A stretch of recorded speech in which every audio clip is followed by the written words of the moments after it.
Seventh class Telugu text book practice bits అర్థాలు. First question, కొక్కెర అనగా అర్థం ఏమిటి క్రింది వానిలో? కొక్కెర అనగా కొంగ అని అర్థం. కొక్కెర అనగా కొంగ అని అర్థం.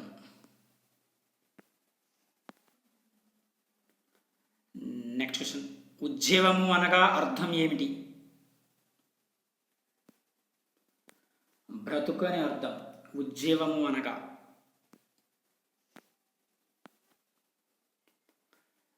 నెక్స్ట్ క్వశ్చన్, శైలము అనగా అర్థం ఏమిటి? శైలం అనగా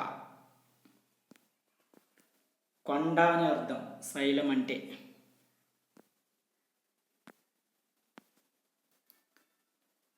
నెక్స్ట్ క్వశ్చన్, సాల్వము అనగా అర్థం ఏమిటి? సాల్వము అనగా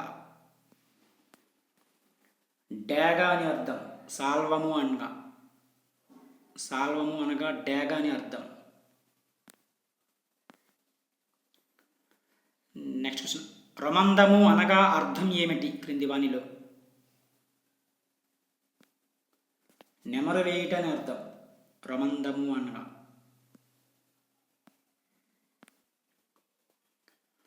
నెక్స్ట్ క్వశ్చన్, శక్యము అనగా అర్థం ఏమిటి? శక్యము అనగా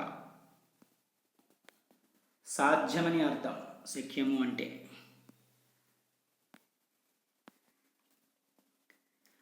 నెక్స్ట్ క్వశ్చన్, ఏ క్రింది వానిలో సరికాని అర్థం? Third option wrong answer.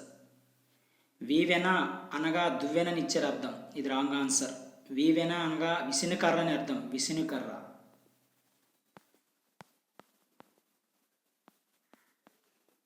విసినుకర్ర వీవెన అంటే. దువ్వెనని ఇచ్చారు. ఇది రాంగ్ ఆన్సర్.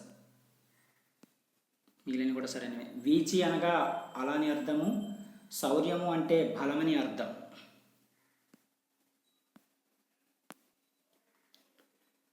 నెక్స్ట్ క్వశ్చన్, ధమనము అనగా అర్థం ఏమిటి క్రింది వానిలో?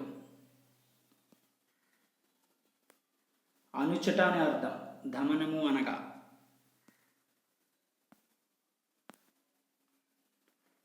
నెక్స్ట్ క్వశ్చన్, మంటి అనగా అర్థం ఏమిటి క్రింది వానిలో? మంటి అనగా మట్టి అని అర్థం. మంటి అనగా అర్థం ఏంటంటే మట్టి.